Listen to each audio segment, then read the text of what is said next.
आज मैंने एक बड़े इंपॉर्टेंट टॉपिक के ऊपर बात करनी है। इंशाल्लाह ताला व्लॉग पूरा देखिएगा, आपको बड़ा मज़ा आएगा इंशाल्लाह।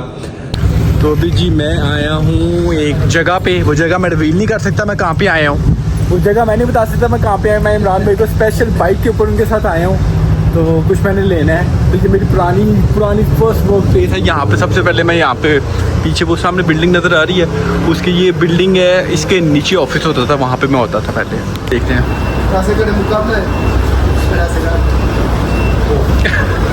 मुझे स्पेशली इमरान भाई ने ये चीज़ कही है कि आपने बताना है कि मलेशिया के अंदर कौन सी जॉब्स जो पाकिस्तान से आते हैं वो कर सकते हैं और कौन। तो ये रही बात जहाँ पे मलेशिया में जॉब्स की। तो मलेशिया में जो पाकिस्तान से लोग मलेशिया आना चाहते हैं उनको लिए जो सबसे बेस्ट जो अपॉर्चुनिटी है, जो एक एजुकेटेड तबका है पाकिस्तान के अंदर, वो यहाँ पे जो सबसे ज़्यादा स्कोप है वो, और ये वो तबका है जो मलेशिया में सबसे ज़्यादा पाया जाता है। कंस्ट्रक्शन के काम के अंदर कंस्ट्रक्शन का काम सबसे मुश्किल काम, क्योंकि पाकिस्तानी कम्युनिटी यहाँ पे बहुत ज़्यादा है, बहुत ज़्यादा मलेशिया में पाकिस्तानी कम्युनिटी। तो यहाँ पे पाकिस्तानी खाने, पाकिस्तानी चीज़ें आपको देखने को बहुत ज़्यादा मिलती हैं। तो पैसे मलेशिया में ठीक ठाक है, वादू है, लेकिन आपको करना क्या होता है, आपको अपने स्किल्स के मुताबिक आपको जॉब देखनी पड़ती है। बिस्मिल्लाहिर्रहमानिर्रहीम, शुरू अल्लाह के नाम से शुरू करता हूँ जो बड़ा मेहरबान नहायत रहम वाला है। तो ये देखें, देखो देखो कौन आया, फलक आया, फलक आया। तो फलक अपने सिग्नेचर स्टेप के साथ सिग्नेचर पोस्ट के साथ इसने स्टार्ट किया है आज का दिन।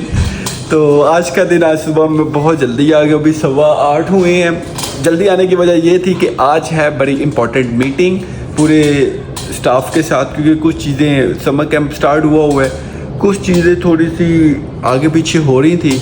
तो हमने सोचा कि हम आज मीटिंग करके कुछ चीज़ों को ज़रा बैलेंस करें।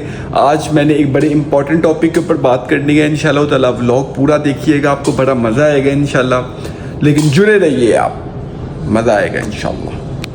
तो अभी जी मैं आया हूँ एक जगह पे, वो जगह मैं रिवील नहीं कर सकता मैं कहाँ पे आया हूँ, वो जगह मैं नहीं बता सकता मैं कहाँ पे आया। मैं इमरान भाई को स्पेशल बाइक के ऊपर उनके साथ आया हूँ, तो कुछ मैंने लेना है। तो ये मेरी पुरानी फर्स्ट वर्क प्लेस है। यहाँ पे सबसे पहले मैं यहाँ पे पीछे वो सामने बिल्डिंग नज़र आ रही है, उसकी ये बिल्डिंग है, इसके नीचे ऑफिस होता था, वहाँ पे मैं होता था पहले।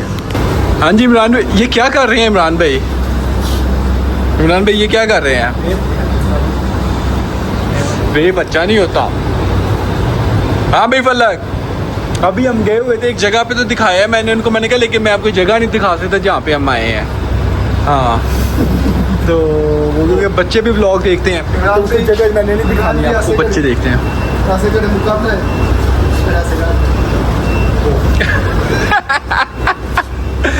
तो जी आज के व्लॉग के अंदर मुझे स्पेशली इमरान भाई ने ये चीज़ कही है कि आपने बताना है कि मलेशिया के अंदर कौन सी जॉब्स जो पाकिस्तान से आते हैं वो कर सकते हैं और कौन सी जॉब इजीली आपको मिल जाती है। राइट इमरान भाई कह रहे थे कि यार ये बताओ, इमरान भाई भी थोड़ा बताएंगे, थोड़ा सा स्टार्ट आप करें इमरान भाई, कि जो पाकिस्तान से जिनके पास ज़्यादा तालीम नहीं होती उनको कौन सी जॉब यहाँ पे मिलती है? अहमद भाई इधर जो है ना आसानी से मिलता है क्लीनिंग की जॉब और गार्डन में जो काम करता है ना, गार्डनर, ये जो काटते हैं, ये बहुत ईजीली मिल जाता है। और मुझे इमरान भाई कहते हैं कि ना काफ़ी ज़्यादा लोग जो उनसे ना वो पूछते हैं, इनसे भी पूछते हैं कि उनके सारे मतलब बुनेर से हैं, पठान, वहाँ पे कम्युनिटी काफ़ी ज़्यादा है, तो कहते हैं कि इस पर कोई व्लॉग बनाओ ताकि मैं अपनी पठान कम्युनिटी को भी बताऊँ। तो जो गार्डनिंग की यहाँ पे जॉब है ना, घास काटने की, वो उस पर आपकी तनख्वाह होती है 1700 रिंगिट। राइट इमरान भाई, 1700 रिंगिट से वो स्टार्ट होती है, और जो क्लीनिंग की जॉब होती है ना वो भी सेम है, 1700 रिंगिट। उसके अंदर होता है टाइम आपका 8 से 5 बजे तक, 8 से 5 टाइम होता है दोनों जॉब्स के अंदर, और इसके अंदर ओवर टाइम भी होता है। ओवर टाइम इमरान भाई लगता है 2 घंटे, क्लीनिंग में ज़्यादा लगता है और गार्डनिंग में नहीं लगता ज़्यादा। तो ओवर टाइम में आपको ये है कि ओवर टाइम में आप काट के आप 2500, 2200, 2500 तक महीने में पहुंच जाते हो। तो बकाया दूसरी जॉब्स का वो मैं आपको बताता हूँ इंशाल्लाह ताला। तो अभी जी ये कोई पेरेंट्स ने ला के दी है हमें ड्रिंक, ये है कोरियन एनर्जी ड्रिंक। हमने चेक कर लिया ये हलाल है, लेकिन मैंने फलक को कह के ये हलाल नहीं है। तो ये रही बात जहाँ पे मलेशिया में जॉब्स की। तो मलेशिया में जो पाकिस्तान से लोग मलेशिया आना चाहते हैं उनको लिए जो सबसे बेस्ट जो अपॉर्चुनिटी है, जो एक एजुकेटेड तबका है पाकिस्तान के अंदर, वो यहाँ पे जो सबसे ज़्यादा स्कोप है वो है सॉफ्टवेयर डेवलपर का। सॉफ्टवेयर इंजीनियर कह सकते हैं, सॉफ्टवेयर डेवलपर कह सकते हैं। जो सॉफ्टवेयर को जिसकी स्पेसिफिकेशन जो क्वालिफिकेशन है वो सॉफ्टवेयर पे है, तो वो यहाँ पे मलेशिया में उसका बहुत ज़्यादा स्कोप है। और स्पेशली पाकिस्तान की आईटी से इसके फील्ड से रिलेट करते हैं ना, उनको यहाँ पे बड़ी ना वो अहमियत दी जाती है, क्योंकि उनको पता है कि पाकिस्तान में जो आईटी की जो फील्ड है ना वो काफ़ी ज़्यादा जो उनसे ना एडवांस तो नहीं कह सकते, लेकिन वो कहते हैं ये अच्छे लोग होते हैं, इनके स्किल ज़्यादा होते हैं। उसके अलावा जो मेन जॉब्स हैं यहाँ पे, उसके अलावा अकाउंटिंग आती है। अकाउंटिंग ऑप्शनल है। ऑप्शनल इसलिए क्योंकि अकाउंटिंग का काम होता है मोस्टली ऑफिस के अंदर अकाउंटिंग का काम होना होता है, तो वो यहाँ पे प्रेफर करते हैं मले लोगों को। हाँ, अगर आप किसी मल्टीनेशनल कंपनी के अंदर हैं तो वहाँ पे अगर आपके पास सीए है, स्पेशली सीए है, इसी सीए भी है, और अगर आपके साथ अगर एडवांस अगर उसके साथ लाइक सीए भी है, तो फिर आपको यहाँ पे बहुत अच्छा पैकेज मिल सकता है मल्टीनेशनल कंपनीज में। अदरवाइज ये अकाउंट की फील्ड के अंदर अपने मलेशियन को ज़्यादा प्रेफर करते हैं। उसके बाद अगर आप देखेंगे ये 2-3 जॉब्स हैं। उसके अलावा यहाँ पे टिकटॉक के ऊपर जो उर्दू कंटेंट क्रिएटर होते हैं ना ट्रांसलेशन के लिए, उनकी जॉब भी ठीक ठाक है। पाकिस्तानी यहाँ पे लड़के कुछ हैं टिकटॉकर्स, वो बड़ा अच्छा काम कर रहे हैं यहाँ पे, वो ठीक ठाक पैसे कमा रहे हैं। तो ये जो जॉब्स है ना, ये मैंने आपको बताई है हाई लेवल, जिनकी सैलरी आपकी 5000 रिंगिट से अबव स्टार्ट होती है।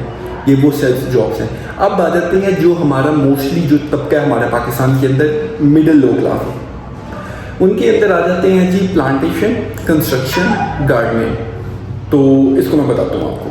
और ये वो तबका है जो मलेशिया में सबसे ज़्यादा पाया जाता है। कंस्ट्रक्शन के काम के अंदर, कंस्ट्रक्शन का काम सबसे मुश्किल काम समझा जाता है मलेशिया के अंदर। यहाँ पे सारे फॉरेनर्स हैं, बांग्लादेशी, इंडियन, पाकिस्तानी, नेपाली नहीं है, मतलब ये तीन लोग हैं यहाँ पे। उसके अंदर सबसे बड़ी बात ये है कि यहाँ पे आपको जो बेसिक सैलरी है ना, जिनके पास वीज़ा है उनको तो सैलरी वगैरह टाइम से मिलती है कंस्ट्रक्शन के काम में, वरना वो जो आपके एजेंट होते हैं वो पैसे खा जाते हैं, आपको सैलरियाँ नहीं मिलती, 2-2, 3-3 महीने काम करवा लेते हैं। उनको पता ना इनके पास वीज़ा है ना इनके पास डॉक्यूमेंट है, इन्होंने कहाँ पे जाके हमारे खिलाफ कंप्लेन करनी है। तो यहाँ पे आपका ओवर टाइम शाइम लगा के कंस्ट्रक्शन का ये आप 3-3.5 हज़ार रिंगिट तक ईजिली कमा सकते हो। उसके बाद आ जाते हैं जी क्लीनिंग का काम आ जाता है। क्लीनिंग के अंदर यानी कि आप किसी जगह पे क्लीनिंग का काम कर रहे हो, ऑफिस के अंदर, किसी बिल्डिंग के अंदर, तो वहाँ पे आपको ये है कि 1700 बेसिक होती है, उसमें ओवर टाइम लगा के आप 2000-2200 तक जा सकते हो। और जो आता है जी गार्डनिंग का काम, उसके अंदर आपका ओवर टाइम वगैरह भी लग जाता है, तो उसका भी यही है, बेसिक 1700 होती है, 400-500 रिंगिट आप ओवर टाइम लगा के कर सकते हो। ये हमारा जो मोस्टली तबका यहाँ पे है वो इन्हीं 3 फील्ड्स के अंदर ही ज़्यादा होता है। बकाया कुछ ये होता है कि वेटर हो गए कहीं पे, किसी जगह किसी रेस्टोरेंट पे वेटर हैं, किसी जगह पे शेफ हैं, कुछ डिफरेंट पाकिस्तानी रेस्टोरेंट पे। पाकिस्तानी कम्युनिटी यहाँ पे बहुत ज़्यादा है, बहुत ज़्यादा मलेशिया में पाकिस्तानी कम्युनिटी, तो यहाँ पे पाकिस्तानी खाने, पाकिस्तानी चीज़ें आपको देखने को बहुत ज़्यादा मिलती हैं। तो हाँ, बकाया अगर आपका कोई रिश्तेदार, कोई लिंक है आपका मलेशिया में और जो इतनी जोगा हो कि आपका वजन उठा सके, तो वो आपके लिए जॉब देख सकते हैं। और रही बात जो पढ़ा लिखा तबका है, वो ये जॉब कैसे देखेगा कि ये जॉब अवेलेबल है कि नहीं अवेलेबल है। उसको क्या करना पड़ेगा, उसके लिए सिंपल है,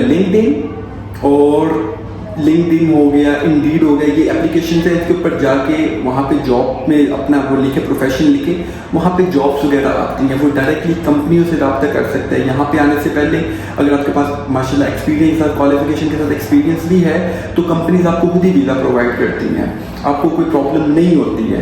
प्रॉब्लम होती है उन लोगों को कि जो यहाँ पे दूसरे चक्कर पे आते हैं, आके फिर इनलीगल होते हैं, और प्रॉब्लम होती है उनके लिए, और उनको देखने भालने वाला कोई नहीं होता है। तो ये चीज़ें हैं। जॉब मलेशिया में बहुत है, जॉब मलेशिया में ये कोई कहते हैं ना मलेशिया के हालात खराब हैं, ये वो गलत बात है। मलेशिया में जॉब ठीक है, लोग पैसा ठीक ठाक कमा रहे हैं यहाँ पे, तो बहुत उनके किसी एक बंदे के लिए, अब मेरे लिए जॉब वगैरह यहाँ पे ठीक है, तो मुझे लगता है कि सारों के लिए ठीक है। किसी के लिए खराब है, उसको लगता है सारों के लिए खराब है, लेकिन जो रियलिटी है वो ठीक है। मैं हज़ारों पाकिस्तानियों को यहाँ पे जानता हूँ, सारे जॉब पे हैं, कोई एक आता शायद उनमें से हो जिसके पास जॉब ना हो। तो बकाया कोशिश यही होती है, क्योंकि मेरी ये फील्ड इस तरह की है कि कोई थोड़ा एजुकेटेड बंदा हो तो मैं उसको कहीं ना कहीं एडजस्ट करवा सकता हूँ, लेकिन मुझसे ज़्यादा रब्ता करते हैं कि उन्होंने मैट्रिक किया होता है और या इंटर किया होता है, तो वो फिर प्रॉब्लम हो जाती है, क्योंकि यहाँ पे फिर इंटर को तो वो मानते ही नहीं है ना, वो बैचलर से अलावा किसी डिग्री को मानते ही नहीं है ये वाले।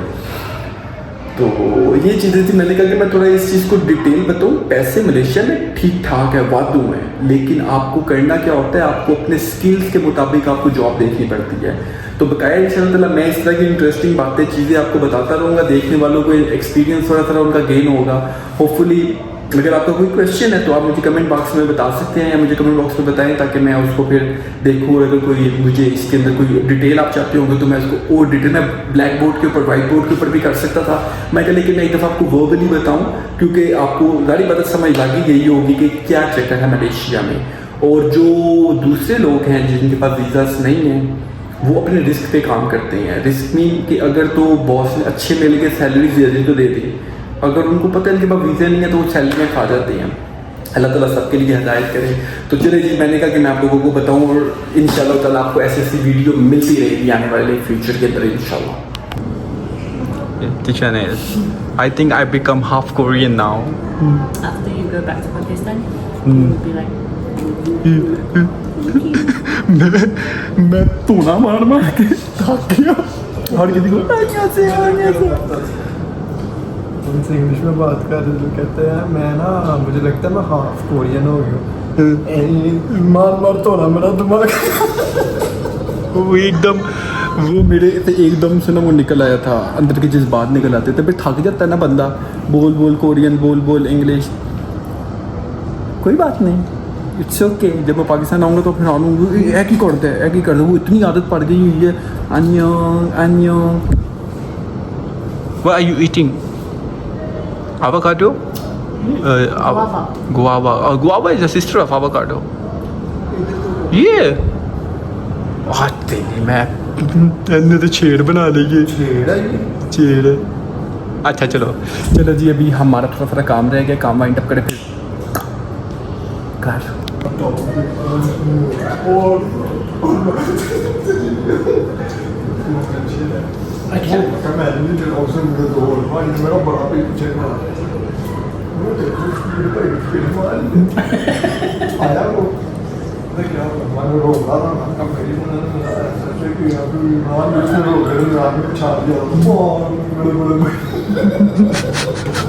ये पागला वाली स्टोरियाँ सुना रहे हैं।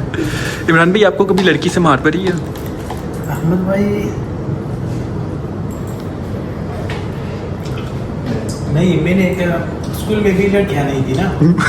और इमरान भाई हाँ, लड़कों में पड़े हैं, सैड पार्ट है इमरान भाई के लिए। खम्बे पे बुका डाल दो ना मैं। यार अल्लाह कैसे नहीं कहते हैं, इमरान भाई एक नाइस आदमी है। इमरान भाई हमें तंग करता है आपको। हाँ, मज़ाइया आदमी है। लेकिन आप तो जानते हो मुझे। हाँ मैं जानता हूँ। तो जी अल्हम्दुलिल्लाह हमारी वापसी हो चुकी है, और आजकल हम अब नोटिस कर रहे होंगे टाइम से वापस आ रहे हैं। उसकी वजह ये है कि बच्चों को छुट्टियाँ हैं। समर कैंप में जो हमारे सेकंड टाइम में बच्चे पढ़ने के लिए आते हैं वो गए हुए हैं हॉलीडे कोरिया। तो उस वजह से फलक आज बड़ा ही सुबह से ना साइड लगा फिर रहा है। सैड अहमद भाई, मैंने ना एक बात कि आप देखो, जो इंसान सच की बात करता है ना वो तन्हा हो जाता है, अकेला हो जाता है। तो आप किसकी बात कर रहे हो? मैं उस गरीब की बात कर रहा हूँ, रजब भट्ट की। वो बेचारा, उसकी ज़िंदगी में सुकून ही कोई नहीं। उसकी ज़िंदगी, वो सच उसने दिखाया। उसने बस असल में चुभ किसी की नहीं चीज़ की नहीं है, उसने नामी पूरे मुहर्रमों की वीडियो दिखाई है। इन्होंने बच्चों के लोगों के जहनों में चीज़ें कुछ गलत डाली हुई थी, उसने वीडियो पे दिखा दी, लो भी है होता जी। बकाया पता है क्या चीज़ है? और तकलीफ इनको कोई नहीं है, बस यही तकलीफ। लेकिन वो अभी वो अल्लाह रहम करे कोई ऐसी कोई चीज़ नहीं है। वो सुनने में मैं देख रहा था कि वो कह रहा था कि मैं अभी व्लॉगिंग वगैरह से थोड़ा ब्रेक लेता हूँ। बहुत अच्छी बात है, उसका ब्रेक बनता भी है, वरना जिस तरह उसके पीछे लोग पड़ गए हैं ना हाथ धो के, पाकिस्तान के लोग, पाकिस्तान में लोग, अल्लाह ताला सबको हदायत दे। मैं कोई ऐसी वर्ड नहीं कहना चाहता, मैं भी पाकिस्तानी हूँ, लेकिन किसी को ना हंसते देख सकते हैं ना रोते देख सकते हैं। रोते मतलब ये कि रोना क्यों पे वजह कुछ नहीं है, हंसदा क्यों पे वजह कुछ नहीं है। तो ये उसके लिए बड़ा अच्छा डिसीजन है कि वो पाकिस्तान से थोड़ा साइड पे निकला है। छोटी सी बात बताए, मैं एक सारी चीज़ें कहलादा, वी आर मुस्लिम, हम मुसलमान हैं। हाँ ईरान पे जब इसराइल ने हमला किया तब भी इनकी बत्तियां किधर गई हुई थी यार, अब ये लोग इनके चलो ये हम इस टॉपिक पे हम बात नहीं करेंगे। जब आप मुसलमान नाम के मुसलमान हो, वो आप तो काफिरों के साथ जंग थी आप। तो बकाया देखे जी कि मैं इस चीज़ को पर्सनली पसंद नहीं करता हूँ। पाकिस्तान में जिस तरह किसी के पीछे हाथ धो के पड़ जाते हैं, ਉਹਦੀ ਗੱਡੀ टूट गई, ਉਹਦੇ घर चोरी हो गई, ਉਹਦੇ घर फायरिंग हो गई, ਉਹਦੇ घर ये हो गया, ਉਹਦੇ घर वो हो गया। पाकिस्तान में मेरे ख्याल से उसके अलावा कोई टॉपिक था ही नहीं। हाँ, किसी की अच्छी चीज़ लगे तो उसकी तारीफ़ करो, कोई बुरी चीज़ लगे तो उसको आप कर दो, लेकिन किसी की जान के पीछे पड़ जाना, किसी की जान के पीछे पड़ जाना फलक, ये चीज़ अच्छी नहीं। तो ये मैं ये चीज़ को पहले काफ़ी दिनों से ही कह रहा था। मैंने कहा कि यार कल्ला कल्ला माँ का बच्चा है, अल्लाह ताला उसको ज़िंदगी दे। अच्छा कि उसने अच्छा डिसीजन लिया कि पाकिस्तान से थोड़ा साइड पे गया है, तो चले फिर ठीक है।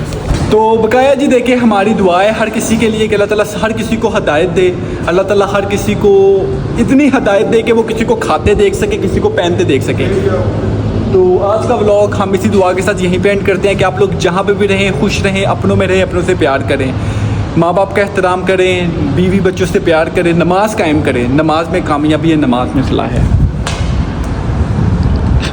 अस्सलाम वालेकुम।